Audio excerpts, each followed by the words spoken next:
น้องเพิ่นอึกกระทึกอยู่เมื่อกี้นี่พี่น้องเอ้ยเนาะเพราะว่าน้องเพิ่นหาอยู่หากินเปียกคือเก่ามื้อนี้อ๋อได้หยังแน่หน่อไม้เอ้าว่าไปสอนปลาคือได้หน่อไม้น่ะลูกไปสอนปลาหาไปขุดกระปูไปขุดกระปู แต่บ่มีได้บ่กระปูได้บ่ได้แต่ปลาได้แต่หน่อไม้โดยมักหากินขนาดได้เพิ่นพี่น้องเอ้ยเนาะวางเด้อลูกเด้อโอ้โอ้ยแต่ฟังปึ๊บโอ้แต่ก่อนมื้อก่อนว่าจันดินไงอยู่ยังได้นี่พี่น้องเอ้ยได้บ่ลูกพ่ออยู่บ่หามึงอยู่หั่นคนหาลายเนาะหาแล้วหาอีกนี่อันนี้น้องชายเอาตัวนี้เจ้าไปอันนี้เราเบาสีหิวซอยครับเอาพี่น้องไงเนาะใส่พี่น้องเนาะมามุงเฮือนหลังเก่าแล้วก่อนพี่น้องไงทั้งพี่สบายดีไอ้เนาะโอ้ตัดทรงผมทรงรอแทบบาดนี่เนาะก็เปลี่ยนน้องไม้แน่อาจจะเป็นน้าสาวหรือป้าพรเด้อว่าขยันแห้งเอ็นดูเมื่อยกับปยอมว่าเมื่อยมือจนแตกอย่าลืมซื้อถุงมือให้เพิ่นเด้อ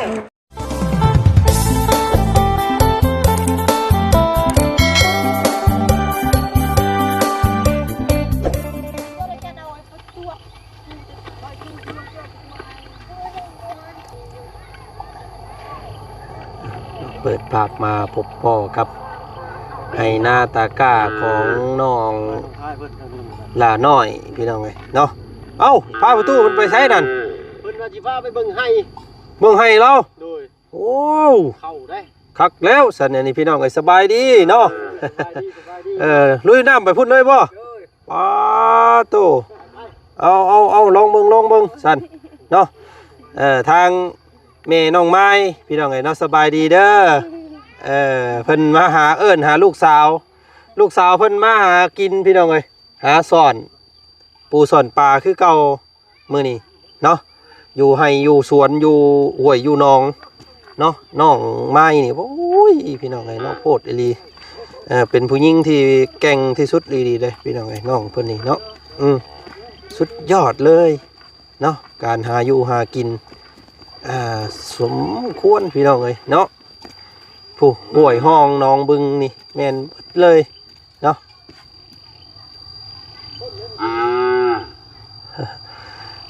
อันนี้เป็นห่วยหน้าของน้องหลาน้อยเพิ่น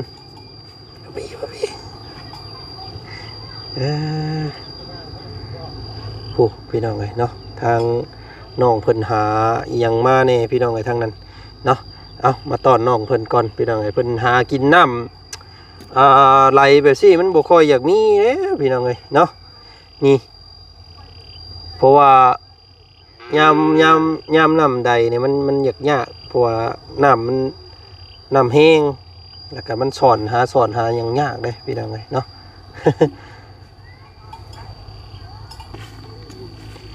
เป็ดน้องน้ำเพิ่นน้องน้องหลาน้อยเพิ่นเนาะป้าผู้พี่น้องเลยมาเลยเนาะหาน้องเพิ่นอึกกระทึกอยู่เมื่อกี้นี่พี่น้องเลยเนาะเพราะว่าน้องเพิ่นหาอยู่หากินเปียกคือเก่ามื้อนี้อ๋อได้หยังแน่หน่อไม้เอ้าว่าไปสอนปลาคือได้หน่อไม้น่ะลูกไปสอนปลาหาไปขุดกระปูไปขุดกระปูแต่บ่มีได้บ่กระปูได้บ่ได้แต่ปลาได้แต่หน่อไม้โดยหน่อไม้ก็เอาหน่อไม้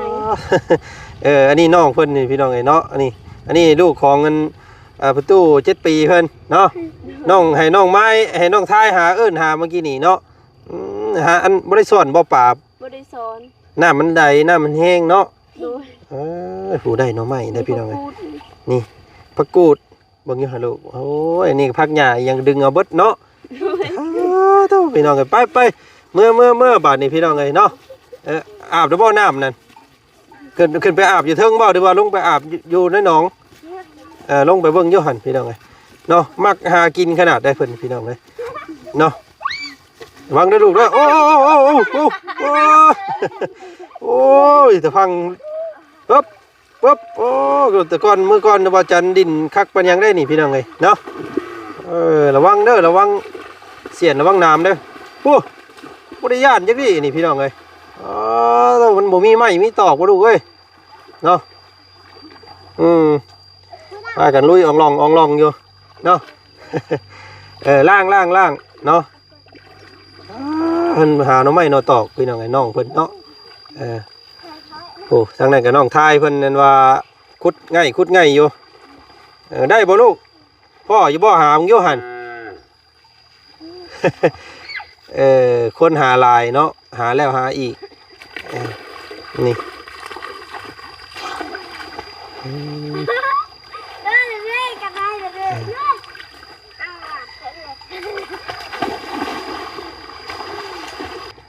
ป้ายลูกหลาป้ายพากันขึ้นป้ายบาทนี่พี่น้องเลยเนาะทางระเบามีแนวมามอบให้พี่น้องเลยเนาะเอาวันนี้กราบทักทายสบายดีพ่อแม่พี่น้องกันเมิดสู่ขู่สู่คนเด้อพี่น้องเลยเนาะก็เปิดภาพมาเจอกับน้องเพิ่นหาอยู่หากินบ่ได้ยุดได้ย่อนพี่น้องเลยเนาะสิเห็นบ่หาหน่อไม้หน่อมันหาอยู่หากินไปวันๆเนาะน้องเพิ่นก็ได้น้องไม้พี่น้องกับคนแบบลุอีหลีเนาะเกิดมาเพื่อสิ่งนี้อีหลีน้องเพิ่นพี่น้องเลยเนาะก็สมควรที่ว่าน้องเพิ่นได้รับการช่วยเหลือเนาะ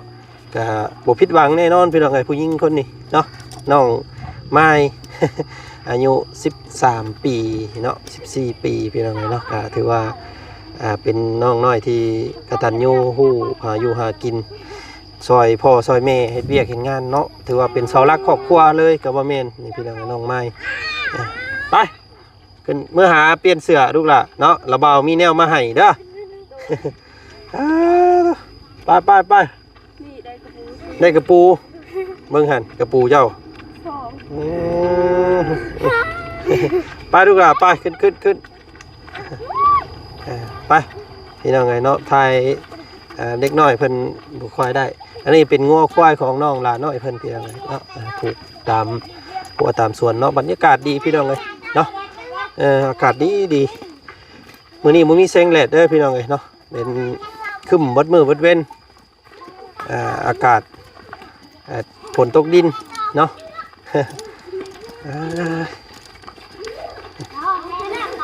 นี่ก็เราเข่าน้องหลานน้อยเพิ่นน้องหลานน้อยเฮ็ดหยังกินเด้คนพื้นคนไผ่กรุกกว่าอยู่โอ้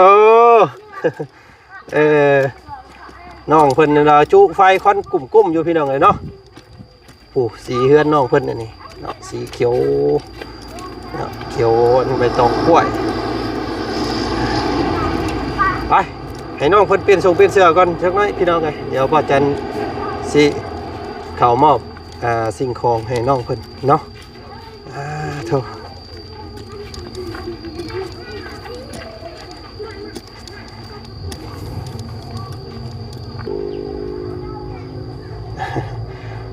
เนาะก่อนอื่นพี่น้องเอ้ย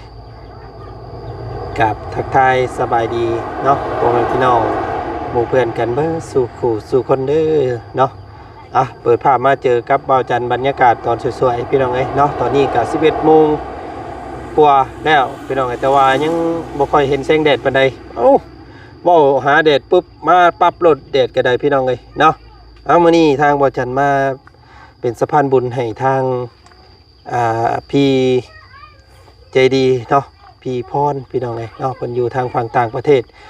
เพิ่นเป็นคนไทยพี่น้องเอ้ยเนาะเพิ่นมอบหมายทางบ่าวจันซื้อนี่พี่น้องเลยเนาะมาม่าปลากระป๋องขนมนมเนยไข่พี่น้องเลยเนาะแล้วก็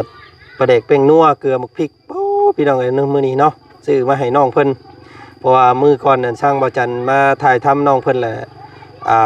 เพิ่นบ่มีปลาเด็กพี่น้องเลยเฮ็ดอยู่เฮ็ดกินก็ยากว่าซั่นเนาะโคกสากโอ้ยพี่น้องเลยทางบ่าวจันลืมแล้วบาดนี้เนาะทางเอ้ยเพิ่นว่าให้ซื้อคกกับสากมานำเอาติดไปก่อนพี่น้องไงเนาะช่วงค่ำช่วงอาจารย์สิซื้อมาให้เพิ่นแล้วกันเนาะเอาตอนนี้ลืมเอ้ยเพิ่นฝากว่าอย่าลืมซื้อคกมาให้เราเด้อว่าซั่นพี่น้องก็เห็นน้องเพิ่นตำคกกับสากกันน้อยๆมื้อน่ะ เอาขอโทษขออภัยหลายๆพี่น้องไอ้เนาะเอาลืมซื้อโคกกับสากเดี๋ยวมื้อช่วงค่ำว่าจันเขามาหาน้องเพิ่นใหม่อีกแล้วกันเนาะตอนนี้เอาแนวอยู่ในกินตัวนี้ก่อนพี่น้องเอ้ยเนาะก็ทางเพิ่นเงินสดที่เหลือก็เพิ่นว่าให้มอบเป็นเงินสดให้น้องเพิ่นเลยว่าซั่นใบซื้ออยู่ซื้อกินเนาะกับเพิ่นว่าอยากซื้อให้ซื้ออ่านรถว่าซั่นพี่น้องเอ้ยเนาะก็ส่วนที่เหลือเดี๋ยวสิให้ทางพ่อเพิ่นกับแม่เพิ่นว่าซื้ออ่านรถให้น้องเพิ่นก็แล้วกันว่าอ่านรถเรามันเพเนาะอ่านรถขาดว่าซั่นซะนั่งอ่านเพิ่นเอิ้นอ่านรถเนาะ เบาะรถว่าซั่นซะพี่น้องเอ้ยทางบ้านเฮาเอิ้นอ่านรถแต่ว่าทางเมืองไทยเพิ่นสิเอิ้นเบาะเนาะเบาะนั่งรถมอเตอร์ไซค์เราพี่น้องมันเพเนาะก็เดี๋ยวติดตามเบิ่งนํกันพี่น้องเอ้ยเนาะว่าเงินสิเหลือเท่าใดเดี๋ยวว่าจันคิดได้เบิ่งก่อนพี่น้องเนาะพี่น้องเอ้ยเนาะเรียบร้อยเปลี่ยนทรงเปลี่ยนเสื้อแล้วเนาะวันนี้ไปแต่โดนบ่อีล่ะเจ้าไปหาอยู่หากิน เขาไปเสียหยา โอ้มาแต่เสียหญ้าเลยเจ้าไปหากินต่ออีก โดย โอ้บ่ได้อยู่ซื่อๆพี่น้อง เอาพื้นก่อนบ่มีพื้น พื้นกับเจ้าบ่ไปหาพื้น โดย โอ้เต็มหลังรถเมื่อกี้นี่ได้พี่น้องไงเนาะ โดย อ่านรถเจ้านั้นเป็นนี่ใดก็มันขาดบ่เบาะรถเจ้าน่ะมุนเบิดเนาะรถเนาะมันบ่แม่นขาดแต่อ่านเนาะมุนทุกอย่างเนาะ โดย ทุกสิ่งรถเรามันก็ขี้ห้างเลยพี่น้องหลายปีเลยเนาะยังเดือแต่โค้งดีทอมันขี่ไปได้เนาะรถกันเนาะ โดย โอ้ยพี่น้องไงเอาเนาะมื้อนี้ทางเอื้อยเพิ่นมอบหลายอย่างอยู่มาให้มื้อนี้พี่น้องไงเนาะเอามาเบิ่งอยู่ลูกล่ะ โดย ในรถนี่อันนี้บ่แม่นมีแล้วลูกเด้อ โดย อันนี้มันเป็นไข่เด้อเพิ่นเอาใส่กล่องให้แล้วเปล่าเนาะเอาว่าอุ้มขึ้นไปเบิ่งเทิงเฮือนเจ้าผู้ไปพี่น้องไงมีหยังแน่แม่นเบิดเลยเนาะอันนั้นไข่เด้ออันนี้มีอันนี้น้องชายเอาตัวนี้เจ้าไปอันนี้เราเบาสีหิวซอยปึ๊บเอาพี่น้องไงเนาะ ใส่พี่น้องเนาะมามุงเฮือนหลังเก่าเราก่อนพี่น้องไงทั้งพี่สบายดีไอ้เนาะโอ้ตัดทรงผมทรงรอแทบบาดนี่เนาะก็เปลี่ยนหลังคาใหม่บ่ นี่แหละรถเราพี่น้องไงเนาะโอ้รถเพิ่นเอาเดี๋ยวว่าจันสิมาเบิ่งเนาะเดี๋ยวไปเบิ่งโตนี่ก่อนเพิ่นนี่หยังมาฝากวันนี้เนาะให้เปียกคือเปียกเนาะฝนตกบ่นี่ โดย โอ้ตกตอนเช้าเพื่อนไปเลยเฮือนเราพี่น้องไงเนาะหน้าบ้านหมุงจูพื้นจูไฟน้องเพิ่นก็เปียกพี่น้องไงเนาะจกมึงอยู่ลูกล่ะเอาออกมามึงโยมีอย่างแน่นี่เบิ่งโยหัน หมูปลา นะแล้วก็มีหยังเจ้าเอิ้นหยังตัวน่ะอันผักบัวน่ะเจ้าเอิ้นหยัง พวกเบา ผักเบ้า เทียม มีกระเทียมเนาะ เลย ตัวนี้บาดนี้ปุ๊บเอามาเบิ่งเรียงกันเบิ่งโยมีหยังแน่เนาะ ตัวนี้เป็นไข่เด้อตัวใดเป็นไข่เอาออกมาอยู่ข้างในหั่น ตัวนี้ แม่นแกะออกมาอยู่มันสิเป็นแพ็คอยู่ในหั่นเป็นปะไปหั่นซื่อ ตัวนี้ ดึงออกมา ตัวนี้ อ๋อเป็นไข่ตัวนี้เพราะว่าทางห้านขายไข่เพิ่นบ่มีหนังยางก็เลยใส่นี่เลยไข่เตะหนึงเนาะ โดย แล้วก็มีตัวนี้ลูกหลาว่ามื้อนั้นว่าบ่มีปลาแดกเนาะ โดย บ่มีปลาแดกแกงเส้นหน่อไม้มื้อนี้ซื้อปลาแดกต้มสุกปรุงรสว่าซั่นพี่น้องไงเนาะตาหยังแม่บุญล่ำเจ้าเก่าพี่น้องไงเนาะโอ้เป็นปลาแดกของฝั่งไทยเพิ่นได้นี่พี่น้องไงเนาะเพิ่นมาแต่ไทยเด้อเอามาให้เจ้า2กระตุกเลยคนละตุกเนาะเอาไว้แกงใส่หน่อไม้เอาไว้ซุปใส่เฮ็ดใส่หอนใส่ซุปใส่หน่อไม้พี่น้องไงเนาะ โดย แล้วก็ปลาปอง1แพ็คพี่น้องเนาะแล้วก็ยังตัวนี้คุณเจ้าเอิ้นทั้งบ้านอ้ายเอิ้นหัวผักบัวเนาะผักบัวผักหอมแดงนี่พี่น้องไงเนาะ ถุงนึงเนาะเอาไว้เอาไว้ใส่หยังลูกล่ะซุมเจ้าเอิ้นซุมเจ้าเฮ็ดกินนี่ซุมเจ้าสิใส่หยังแน่ ใส่ปลา แกงใส่ปลาเนาะ โดยใส่ไก่ แกงใส่ปลาใส่ไก่ได้ ใส่หยังก็ได้หมดมันหอม เนาะมักอยู่บ่เจ้ามักอยู่บ่ โดย โอ้พี่น้องไงเนาะแล้วก็ตัวนี้เนาะมะเทียมกับถุงบักใหญ่พี่น้องก็ใส่เทียนหน่อยเอาเด้อ โดย ใส่ตำมะคุงใส่ผัดหมูผัดหมาเนาะผัดอันไก่ผัดกาก็ได้ตัวนี้ก็ได้เอาพี่น้องไงแล้วก็ตัวนี้เนาะลาซาสุรสพี่น้องไงผงสุรสแท้จากพังไทยเนาะตาจองอย่างดีพี่น้องไงตัวนี้อาริโมโตะบ่อยจังพี่น้องไง โมเป็น อันนี้ถุงบักใหญ่เนาะใส่ลายเซฟลายเด้อ โดยจัดน้อย ใส่น้อยเซฟน้อยอันนี้อันเอื้อยเพิ่นว่าเห็นทั้งซุมเจ้าเวลาขุดดินขุดดอนเนาะไปป่าไปดงให้ซุมเจ้าใส่เด้อ โดย คนละอันเด้อสองคนซุมเจ้าอันนี้อ่ะเป็นยังไงเนาะเอาไว้ใส่ตัวนี้เป็นเกลือเนาะเป็นเกลือ ชุด ถุงบักใหญ่เกลือก็ได้พี่น้องไงเนาะและทางเราเบาลืมซื้อเมื่อกี้นี่พี่น้องไงพี่เพิ่นฝากให้บ่าวจันซื้ออันคกเนาะคกของเพิ่นน้อยโพดเห็นน้องเพิ่นตำมื้อนั้นน้อยว่าซั่นซื้ออันตัวใหญ่ๆให้เรานี่เด้อว่าซั่นเนาะเราเบาติดไว้ก่อนตัวนั้นมื้อแรงเด้อมื้อแรงเราเบาสิซื้อมาให้ใหม่เอาตัวใหญ่ๆโดดเนาะตัวนี้เนาะ ตู้ยงจะไรอะลูก พี่น้องไงเนาะใส่หลานคนที่ว่ามาอันขุดดินซอยเจ้ามื้อนั้นน่ะผู้หญิง2คนเพิ่นอยู่ไสก็ หมูหู หมู่เจ้าบ่ เขาไปให้แล้ว เพื่อนเราอยู่ไส นี่ โอ้เฮือนหลังใกล้ๆนี่บ่ โดย โอ้น้องน้อย2คนที่ว่าเพิ่นเห็นน้ำช่องเบาเสียงพี่น้องไงเนาะเห็นน้องเพิ่นนั้นว่ามาขุดดินซอยเจ้ามื้อนั้นแม่นบ่ โดย โอ้เพิ่นไปอันให้แล้วมื้อนี้ โดย บ่อยู่ซ้ำเพิ่นชื่อนี่ได้ลูกล่ะ น้องย้อยน้องอ้อย น้องออย โดย กับน้องย้อย โดย โอ้ซ้ำกันกับเจ้านี่บ่ โดย เป็นเอ้ยน้องคือกันบ่ โดย เฮือนหลังนี่พี่น้องเนาะเฮือนน้องเพิ่นเฮือนอยู่ใกล้ๆกันนี่แหละมื้อนี้เพิ่นบ่อยู่ซ้ำบ่เป็นหยังเนาะพอดีทางแม่ป้าหรือว่าทางน้าสาวเนาะเอิ้นเพิ่นน้าสาวพรเด้อ โดย เนาะที่ว่าซื้อข้าวของให้ชุมเจ้านี่พี่น้องเอ้ยเพิ่นฝากเงินมาให้เราอยู่เดี๋ยวมื้อหน้าก็ได้เนาะเพิ่นฝากมาให้น้ำใจเด็กน้อยพี่น้องเอ้ยเนาะคนละ20,000กีบเพิ่นว่าพี่น้อง เอาบ่จะนับเบิ่งเงินก่อนเงินส่วนที่เหลือสิเอามอบให้ทางน้องไม้น้องทายเพิ่นเลยเนาะว่าเพิ่นสิได้ไปเฮ็ดอยู่บ่อันว่าอ่านรถเพิ่นเนาะแพงบ่ลูกหลานไปเปลี่ยนใหม่แพงบ่ เอาบุหูคือกัน มันต้องได้ซื้อใหม่บ่เลยได้ตัวนี้เนาะ โดยโดย โอ้มันต้องโมเมนต์เล่นไปไส้แดนเวียดนามพุ่นไปจักอันนี้พี่น้องไงเนาะอยู่ทั้งห้านซ่อมแปลงบ้านเจ้านี่มีอยู่บ่ถามพ่อเจ้าได้บ่ได้เด้อบ่มีบ่โอ้มันต้องเล่นไปพุ่นเนาะมีอยู่บ่บันดงจักสิสำใดเนาะอ่านรถเราเนาะ โอเคพี่น้องไงเนาะก็ถือว่ามืดๆในบรรยากาศมื้อนี้เนาะสีครึมๆพี่น้องไงน้องๆเพิ่นก็บ่ได้ไปพุ่นต้นไม้ได้สิลูกต้นไม้เอาไว้ใช้ พุ่น เอามาพี่บ่ โดย คนมาย่างกันน่ะพี่น้องไงเนาะว่าสิไปปลูกอยู่ ย่านนั้นคนเอาบ่ อย่าเด็กน้อยเล่น ย่านเด็กน้อยอันเด็ดใบมัน โดย เพิ่นก็เลยพากัน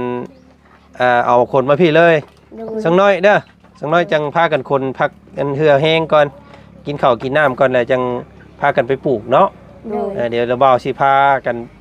ไปปลูกลองเบิ่งพี่น้องก็4ต้น5ต้นเนาะมันก็ได้หลายเติบอยู่ดอกเฮาบ่ได้ปลูกที่หลายคู่หลายคนเพิ่นว่าปลูกเพื่อนซะก่อนจังปลูกว่าซั่นบางนั่นก็เฮาปลูกก่อนก็ได้เนาะเฮาปลูกตามหิมมันปลูกเพื่อนกับเฮาบ่ได้ปลูกอยู่หิมพี่น้องเอ้ยเนาะก็บ่เป็นหยังเนาะเอ้าพี่น้องเอ้ยเนาะก็สำหรับข้าวของทั้งเบิดนี่พี่น้องเอ้ยเนาะก็เป็นทางพี่พรเพิ่นก็มีช่อง YouTube คือกันเด้เพิ่นฝากให้น้องไม้น้องทายติดตาม YouTube เพิ่นแน่ว่าซั่นพี่น้องเอ้ยเนาะเป็น YouTube ชื่อ YouTube เพิ่นพรบุเสมอว่าซั่นพี่น้องเอ้ยเนาะแม่นบ่ สื่อพรบุเสมอแบบมันสื่อซ่องเพิ่นเนี่ยนะเนาะก็ให้ชุบเจ้าเอิ้นนาสาวพรเด้อหรือว่าป้าพรก็ได้ชุบเจ้าเอิ้นเด้อ โดย เนาะพี่เพิ่นก็บ่ได้ร่ำได้รวยเพิ่นว่าพี่น้องไงเนาะเพิ่นก็อยากช่วยชุบเจ้าก็อีกแห้งว่าซั่นพี่น้องไงเนาะซื้อในอยู่ในกินเพิ่นฝากเงินมาให้ว่าซั่นเนาะมื้อนี้เพิ่นฝากข้อความเสียงมาหานํเนาะเดี๋ยวรอฟังเบิ่งเด้อ ฝากข้อความหาน้องไม้แน่ อาจจะเป็นน้าสาวหรือป้าพรเด้อ ว่าขยันแห้งเอ็นดู เมื่อยกับบ่ยอมว่าเมื่อยมือจนแตกอย่าลืมซื้อถุงมือให้เพิ่นเด้อ อันนี้ชุบเจ้าใส่เด้อถุงมือเพิ่นซื้อให้เด้อ โดย เพิ่นเอ็นดูเพิ่นว่าพี่น้องไงเนาะเพิ่นฮักแพงในความดุมันของชุบเจ้าเด้อเนาะมื้อนี้ทางพี่เพิ่นว่าเงินส่วนที่เหลือเนาะในการซื้อข้าวซื้อของระเบายังสิเอาไปซื้อคกอยู่คกกับสากก็ประมาณอยู่ 200,000เนาะอยู่นำระเบาเด้ออันนี้เงินส่วนที่เหลือพี่น้องไงเนาะเหลืออยู่500,000เนาะ500,000กีบก็สิมอบไว้ให้ชุมเจ้า โดย ไปเปลี่ยนเบาะรถเพิ่นว่าแม่นบ่ โดย หรือว่าซื้ออยู่ซื้อกินก็ได้เด้อเนาะมันบ่มีเบาะรถก็เอาไว้ซื้อแนวกินในการเฮ็ดเวียกชุมเจ้าเนาะ โดย มันจังมีเหือมีแฮงเนาะเดี๋ยวอยู่500,000กีบเด้อลูกหลานเด้อ ใจเด้อ เอาไว้ให้แม่เก็บไว้เนาะ นี่ ซื้อเครื่องอยู่ของกินซื้อหืดซื้อยาซื้อสิ่งจำเป็นในครัวเรือนเด้อเนาะมีแต่ฝากขอบมุกขอบใจทางป้าพรสุเจ้าเอิ้นน้าสาวพรก็ได้ โดย เนาะเอามาบอกเป็นบ่น้าสาวพรซะบอกเบิ่งอยู่น้าสาวพร ขอบใจเด้อทางนาสาวพรให้อยู่ดีมีแห้งให้ลำให้รวยไปทางไรมีแต่สุขดีนอนได้เงินหมื่นตื่นได้เงินแสนใจเด้อทางสาวพรเด้อให้อยู่ดีมีแห้งเด้อ ทางน้าสาวเนาะ โดย เป็นยังไง ขอบใจเด้อทางนาซอน น้าสาวพร นาสาวพรในสุขดีมีแห้งนี่เด้อให้ลำให้รวยให้สุขภาพแข็งแรงไปสิ่งใดมีแต่สุขดีให้อายุยืนนอนแดงมือตื่นแดงแสนล้านขอบใจเด้อทางพวกเราบ่าวให้สุขดีมีแห้งนี่เด้อให้ลำให้รวยให้สุขภาพแข็งแรงไปสิ่งใดมีแต่สุขดีให้อายุยืนนอนแดงมือตื่นแดงแสนล้านขอบใจเด้อทางพวกบ่าวเด้อ โดยสบายดีเนาะเอาแม่เนาะขอบใจอันป้าพรอยู่ขอบใจเด้อสาวพรสัตว์ ใจเยอะเลยครับก่อน ไอ้ยดีมีแห้ง ดีไม่แห้งลำไปลำให้รวยผักแห้ง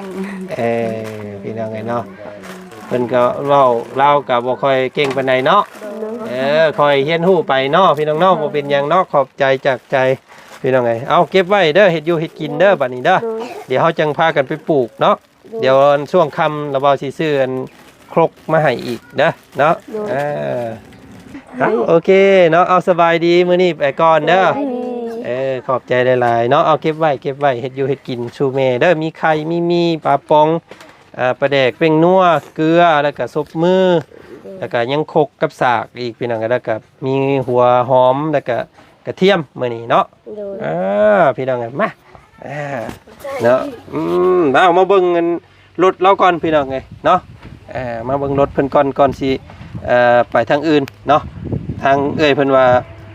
อยากให้เบิ่งเรื่องอันเบาะรถว่าซั่นพี่น้องไงเนาะเบาะรถแล้วก็โอ้ยมันก็ห่างเบิดได้พี่น้องไงเนาะกำขึ้นสิเปลี่ยนเบาะใหม่ก็จักสิเปลี่ยนจังไดเนาะมันเปลี่ยนมันก็เปลี่ยนเบิดอันรถนั่นแหละอันนี้พี่น้องไงเนาะมันห่างเนาะรถเล่าก็ได้ขี่กันพลึกอีดอพี่น้องไงเนาะตับไตใส่พุ่งจนมุนไปแล้วเนาะ เอาขอบมุกขอบใจพี่น้องเลยขอบบุญขอบคุณทางพี่พรเนาะทางพี่พรทางเอ่ยพรพี่น้องไงที่เพิ่นสดสวยน้องๆเพิ่นเข้ามากะยังเงิน50,000 สิไว้ปันให้น้อง2คนเพิ่นเนาะน้องย้อยน้องอิหยังเกาะน้องออยบ่ เพิ่นเห็นอยู่ในคลิปมื้อนั้นพี่น้องเอ้ยเนาะเดี๋ยวสิมอบให้เพิ่นบัด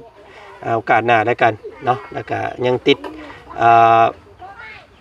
โคกกับสากเพิ่นนำพี่น้องเอ้ยลืมซื้อเมื่อกี้นี่เนาะเอาก็ขอให้พี่อยู่ดีมีแรงขอให้เอื้อยอยู่ดีมีแรงเด้อเนาะจงมีแต่ความสุขความเจริญสุขกายสบายใจปรารถนาสิ่งใดเนาะคิดสิ่งใดก็ขอให้สมใจปรารถนาเด้อเอ้ยเนาะ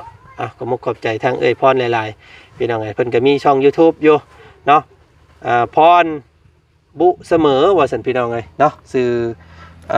YouTube เพิ่นว่าซั่นซาฝากติดตามเอ้ยเพิ่นเป็นกำลังใจอีกแฮงเด้อว่าซั่นพี่น้องเอ้ยเนาะเพิ่นชื่นชอบครอบครัวน้องไม้น้องทายอยากช่วยเครื่องอยู่ของกินว่าซั่นพี่น้องเนาะฝากเงินมาให้ทางบ่จันก็ซื้อจ่ายเรียบร้อยพี่น้องเอ้ยเนาะมอบเงินให้เพิ่นอีก 500,000 กีบเนาะพอได้ซื้อไปได้เป็นนัวเกลือกินในครัวเรือนเนาะก็ขอมุกขอบใจขอบคุญขอบคุณ